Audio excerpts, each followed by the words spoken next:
Hello everyone, welcome to Indian Express explained weekly prelims analysis. अब purpose क्या है इस वीडियो का? ऑलरेडी एक वीडियो आती है मेरी जिसमें हम एक्सप्लेन सेक्शन डेली डिस्कस करते हैं इंडियन एक्सप्रेस का। ये डेली आती है।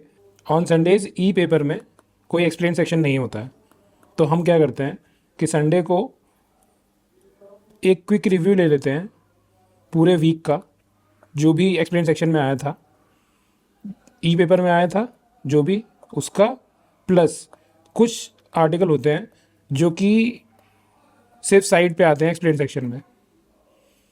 तो जो साइड के एक्सप्लेन सेक्शन के कुछ इंपॉर्टेंट आर्टिकल्स होते हैं वो यहाँ पे हम डिस्कस कर लेते हैं। तो इसको हम पूरा डिटेल में डिस्कस करते हैं, और जो ऑलरेडी हमने डेली वीडियोस में डिस्कस कर रखा है उसको सिर्फ क्विक रिव्यू लेते हैं। तो अगर उन आर्टिकल्स के बारे में आप जो कि डेली डिस्कस कर रहे हैं उनके बारे में जानना है तो आप वीडियो देख लेना, पूरी प्लेलिस्ट बना रखी है वहाँ से। और नए आर्टिकल्स तो मैं यहाँ डिस्कस करूँगा ही डिटेल में, ठीक है। तो डेट है आज 11 अगस्त 2024, और हम डिस्कस किस तरीके से आर्टिकल करेंगे।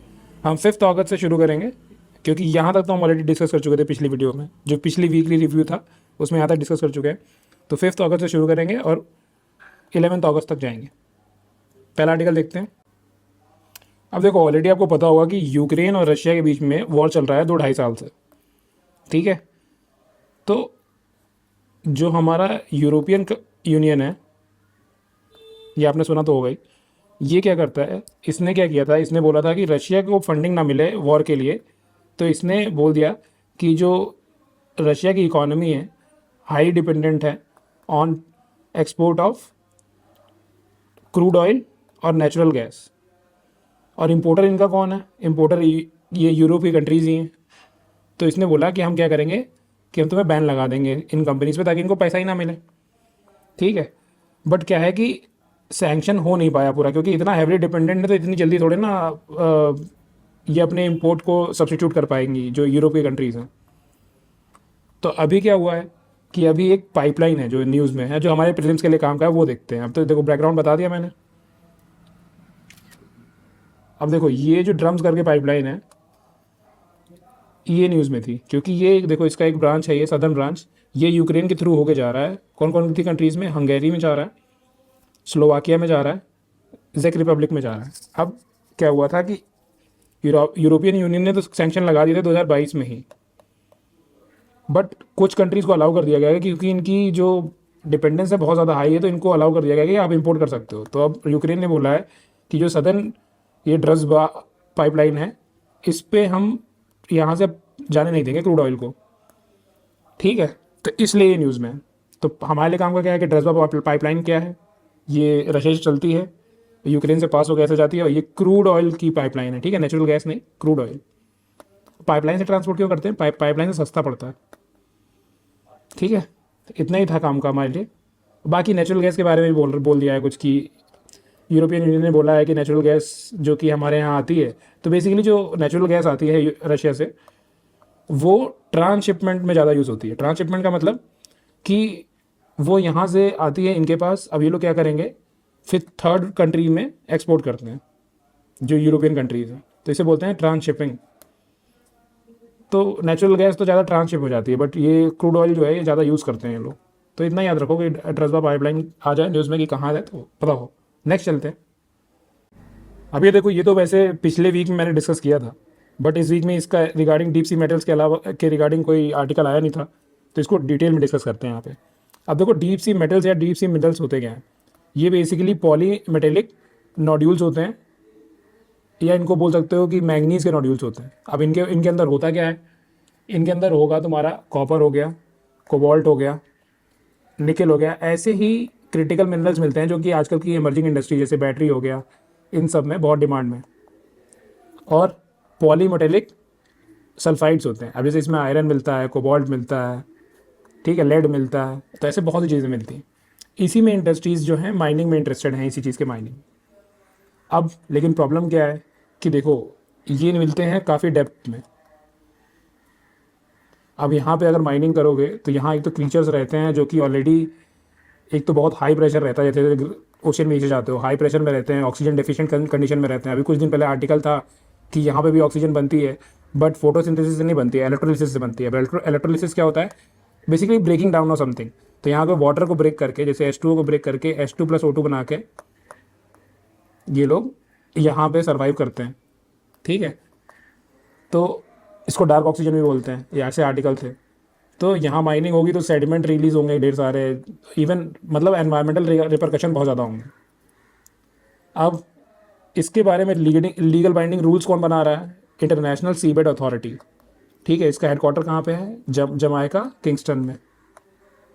अब जमाइका कहाँ पे है? ये एक सेंट्रल अमेरिका है, जैसे नॉर्थ अमेरिका हो गया, साउथ अमेरिका हो गया, बीच में सेंट्रल अमेरिका आता है, वहाँ का एक आइलैंड है। ठीक है, अब इसका फॉर्मेशन कब हुआ? इसका फॉर्मेशन हुआ 1994 में। और किसके अंदर हुआ? UN clause, United Nation convention on law of sea जो था, जो कि खुद का एक यूएन का कन्वेंशन है 1982 का, to codify international law related to किससे? टेरिटोरियल वाटर के बारे में, सी लेन्स के बारे में और ओशियन रिसोर्सेज के बारे में ये लॉ है। ठीक है, अब इसमें ऐसे मेंबर कितने हैं? 169 मेंबर्स हैं, जिसमें 168 तो मेंबर कंट्रीज़ हो गई, प्लस एक ही EU है, यूरोपियन यूनियन, और इंडिया इसका मेंबर है, ये याद रखना। अब जो हमारी इंटरनेशनल सीबेड अथॉरिटी है, ये किसके लिए रूल्स बना रहा है? ये बना रहा है बेसिकली हाई सीज़ के लिए रूल्स बना रहा है। अब हाई सीज़ होते क्या हैं? आप इनने IR में पढ़ा होगा कि टेरिटोरियल सी होता है, फिर कंटिगुअस सी होता है, फिर अप टू 200 नॉटिकल माइल्स अगर किसी कोस्टल स्टेट से, ये भी UN क्लॉज के अंदर आता है कि अगर 200 माइल तक होता है उसका एक्सक्लूसिव इकोनॉमिक जोन होता है, तो ये आता है नेशनल जुरिस्डिक्शन के अंदर उस कंट्री के। ठीक है, लेकिन अगर इसके बाहर का जो एरिया होता है, अगर वहाँ पे किसी कोस्टल स्टेट का क्लेम नहीं है तो उसे बोलते हैं हाई सीज। ठीक है, अब ये जो रीजन है ये है कॉमन हेरिटेज ऑफ मैनकाइंड। अब इसका मतलब क्या हुआ कि it does not belong to a single country, it belongs to the whole world. ठीक है, अब यहाँ की माइनिंग को जो रेगुलेट करता है वो है हमारा इंटरनेशनल सीबेड अथॉरिटी। ठीक है, तो बस इतना ही काम का था।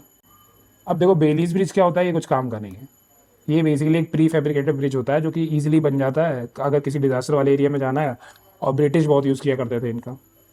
ठीक है, बस इतना ही काम का है।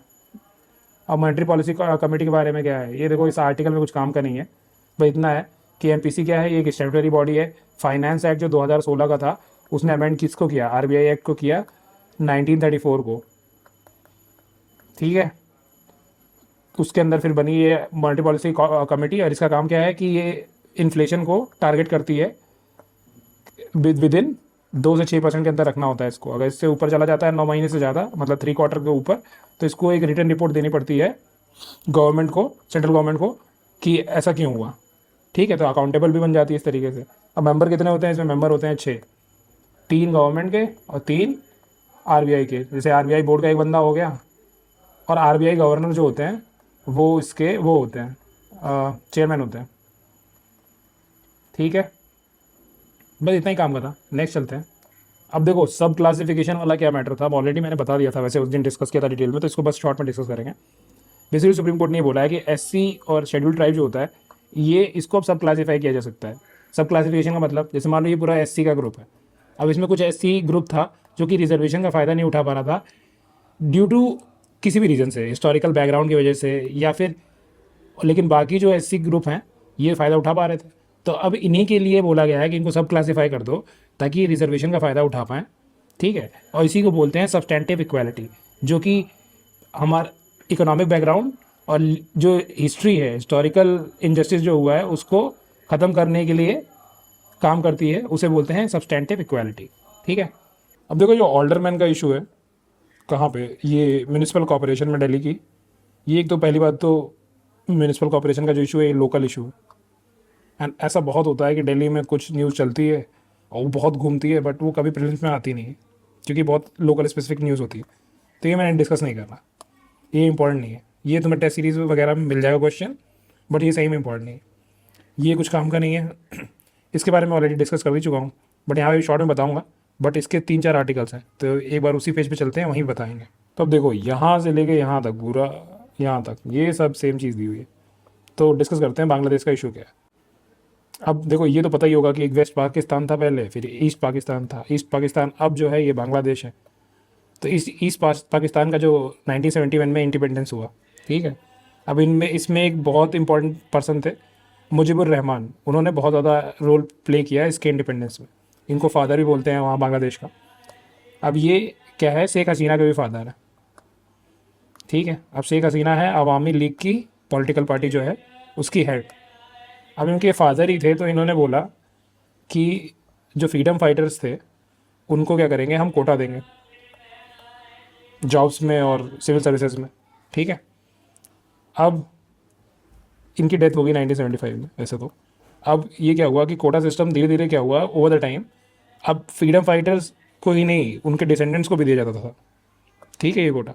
बट ओवर द टाइम इसको कोटा सिस्टम में फ्रीडम फाइटर्स का जो नंबर था ये कम हो गया, ठीक। अब लेकिन फिर भी जो वेकेंट सीट्स हो जाती थी उनको गवर्नमेंट फिल कर देती थी अदर लोगों से। तो वहाँ के लोगों के अंदर एक डिसकंटेंटमेंट था कि गवर्नमेंट क्या कर रही है, अपने लॉयलिस्ट जो होते हैं, जो गवर्नमेंट के फेवरेट हैं, उनको ब्यूरोक्रेसी में रख रही है। तो इसके अगेंस्ट क्या हुआ, प्रोटेस्ट शुरू हुए 2018 में। तो छोटे लेवल पे प्रोटेस्ट थे। तो फिर क्या किया कि जो हमारी शेख हसीना थी, इन्होंने बोल दिया कि हम ऐसा करते हैं कि जितना भी ये कोटा है इसको ख़त्म कर देते हैं। बट लोगों ने कहा हम कोटा के अंदर रिफॉर्मेशन चाहते हैं, हम ख़त्म करना नहीं चाहते। यही चीज़ अभी क्या हुआ कि कुछ लोगों की डेथ हो गई इस प्रोटेस्ट में। अभी जो रिसेंट फिर से ये स्पार्क हुआ था 2024 में, तो कुछ लोगों की डेथ हो गई, जिसकी वजह से उन्होंने बोला कि अब रिजिग्नेशन चाहिए हमें शेख हसीना का। फिर वो इतना कलिमिनेट हो गया इतने डेंजरस सिचुएशन में कि अब इनको फ्लड करना पड़ा वहाँ से।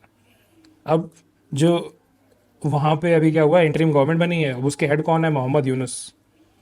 अब मोहम्मद यूनुस कौन है, मोहम्मद यूनुस मैंने बता रखा है वैसे पहले तो, ये हेड है। ये बेसिकली इनको नोबल लॉरियट हैं, इनको मिला था जो ग्रामीण बैंक सुना होगा आपने, हमारे यहाँ इसी से इंस्पिरेशन लेकर रीजनल रूरल बैंक 1976 के एक्ट के थ्रू जो बना था वो बनाया गया है। अब ग्रामीण बैंक क्या होते हैं, ये माइक्रो फाइनेंस इंस्टीट्यूशन होते हैं। ये आपको क्या करेंगे, ये आपको कोलेट्रल फ्री लोन देंगे। कोलेट्रल फ्री लोन मतलब कि आप जैसे बिना घर गिरवी रखे या बिना कुछ सिक्योरिटी दिए आप लोन ले रहे हो। देखो एंटी ट्रस्ट का मतलब क्या होता है, अब कुछ इंडिया के स्टार्टअप है उन्होंने फाइल किया ये केस अगेंस्ट गूगल, ठीक है। तो एंटी ट्रस्ट केस क्या होता है, basically competition law. Anti trust का मतलब होता है कंपटीशन लॉ।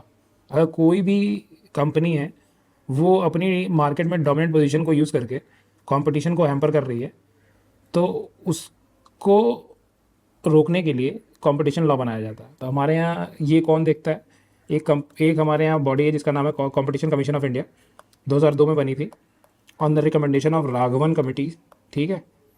अब इसकी मेंबरशिप क्या होती है, 7 लोग होते हैं इंक्लूडिंग चेयरपर्सन, ठीक है। सेंट्रल गवर्नमेंट अपॉइंट करती है इसको, और ये जो भी एंटी कॉम्पिटिटिव प्रैक्टिसेस होती हैं उनको देखता है और ये सब चीज़ें रोकता है। तो गूगल ने क्या कर रहा था, अपने एड्स वगैरह यूज़ करके कुछ एड्स को फेवर कर रहा है, इसलिए इसके अगेंस्ट फाइल किया गया है, ठीक है। इतना ही काम का है, कॉम्पिटिशन कमीशन ऑफ इंडिया काम का है, वो काम का नहीं है कि क्या केस था।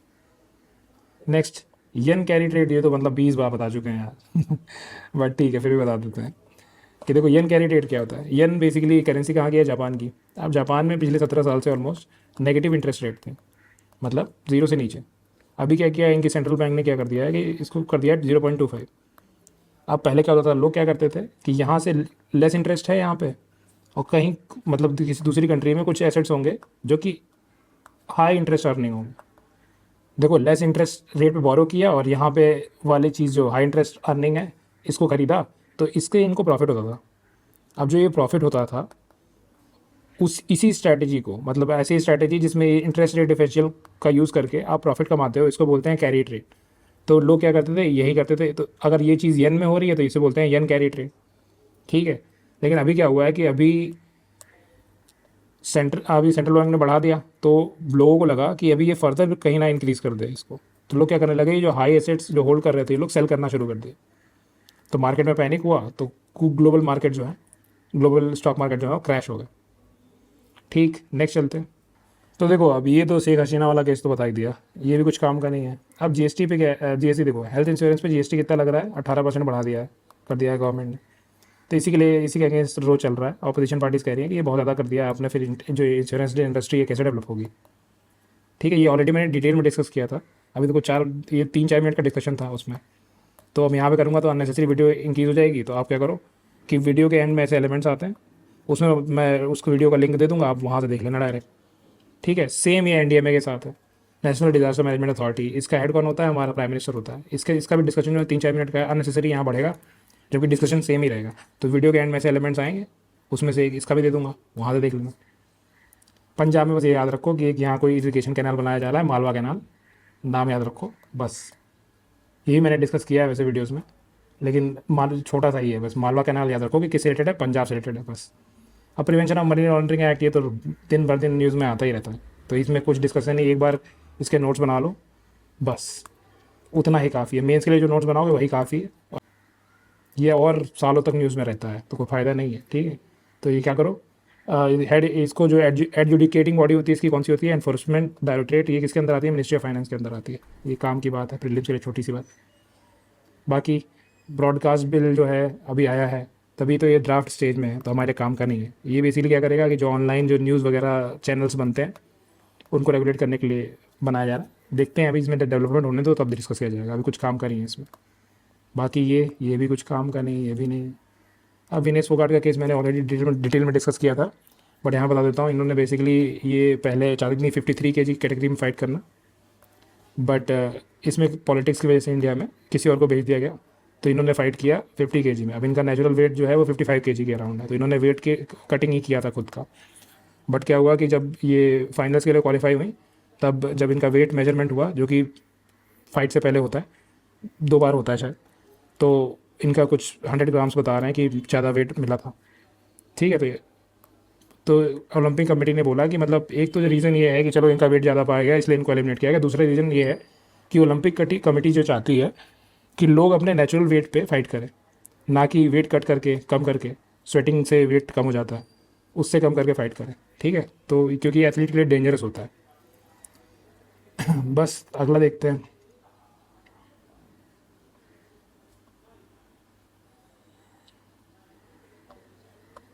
ये कुछ काम का नहीं है। बेली ब्रिज देखो, फिर से फालतू की चीज़ 2-2 बार एक्सप्लेन में आ गई। अब पायरो क्यूमुलोनिम्बस क्लाउड्स मैंने भी डिटेल में डिस्कस किया था, बट यहाँ भी बता देता हूँ कि देखो फॉरेस्ट फायर जब होती हैं तो क्या होता है, वाटर वेपर, ऐश जो होती है ये राइज करती है ऊपर, और फिर बनते हैं हमारे क्यूमुलोनिम्बस क्लाउड। लेकिन अगर वो क्या कहते हैं, बहुत ज़्यादा इंटेंस फायर हो जाती है नीचे, तो ये और ऊपर राइज करेंगे और वाटर वेपर इनको मिलेगा और ऐश कंटेंट मिलेगा, और ये राइज करके ऊपर पहुँचेंगे, बन जाएंगे पायरो क्यूमुलोनिम्बस क्लाउड। अब ये क्या होते हैं, रेन ज़्यादा नहीं कॉज करते हैं, बट इनमें लाइटनिंग बहुत होती है। लाइटनिंग होगी तो फॉरेस्ट फायर और स्प्रेड हो जाती है, तो ये कॉज ऑफ कंसर्न है। और अभी क्या है कि कैलिफोर्निया वगैरह में, कनाडा वगैरह में फॉरेस्ट फायर्स देखी जा रही हैं, तो इसलिए ये न्यूज़ में था। बाकी इंटरेस्ट रेट बताया ही कि जो मॉनेटरी पॉलिसी कमेटी है वो ये जितनी बार वो कुछ कहती है उतनी बार न्यूज़ बनती है, तो ये भी फालतू है, बेकार बेकार। ये नोबल लॉरिएट ये तो पता नहीं कितना बनाएंगे इस पर, ये भी कुछ काम का नहीं है। हाँ, वक्फ लॉ ये ऑलरेडी मैंने डिटेल में डिस्कस किया है, तो 4-5 मिनट का डिस्कशन है, तो वीडियो से ही देखो। यहाँ अननेसेसरी सेम चीज़ बताऊँगा, मेरा भी टाइम वेस्ट, तुम्हारा भी टाइम वेस्ट। बस इतना जान लो वक्फ क्या होता है, personal dedication to God. Personal dedication कैसे किया आपने? प्रॉपर्टी का, पर्सनल प्रॉपर्टी डेडिकेशन आपने दे दिया, अब वो गॉड की प्रॉपर्टी हो गई, ठीक है। लेकिन वापस नहीं हो सकती है कि आप फिर गॉड आपको वापस नहीं, क्योंकि गॉड कहाँ से आपको वापस देंगे, ठीक है। तो इसको इसमें कुछ चेंजेस किए जा रहे हैं, वो वहाँ वीडियोस देख लेना, वो भी एलिमेंट में डाल दूँगा। अब जो वक्फ वाली वीडियो है उसमें एग्जैक्टली मैंने बताया है एंटार्क्टिका वाले में कि यहाँ हीट वेव क्यों एक्सपीरियंस हो रही है। बेसिकली मान लो कि यहाँ का जो पोलर वोर्टेक्स है, वो वीडियो मैंने वहाँ एग्जैक्टली बताया क्या होता है। वो जो है वो वीक हो गया है, जिसकी वजह से वार्मर कंडीशन वहाँ हो गई हैं। इवन वहाँ की जो आइस जो पड़ी थी इस बार वो भी कम पड़ी है, तो एल्वेडो जो आइस से रिफ्लेक्शन होता है वो कम हो गया है। ये एक रीज़न है वहाँ पे हीट वेव का।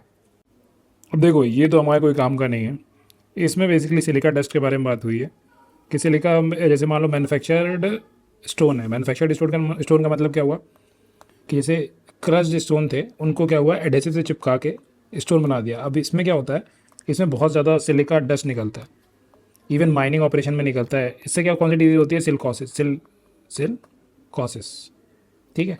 ये इतना ही काम का था याद रखने के लिए।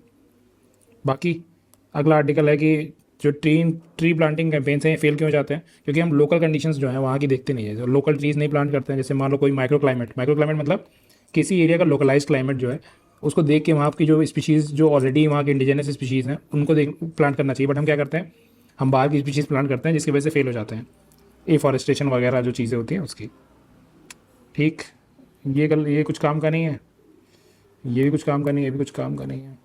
ऑलरेडी बताई हुई है एंटी ट्रस्ट, यहाँ कुछ हो रहा है, ये कोई काम का नहीं है। इससे को डिस्कस करने से पहले ये डिस्कस कर लेते हैं कि यूक्रेन क्या हुआ।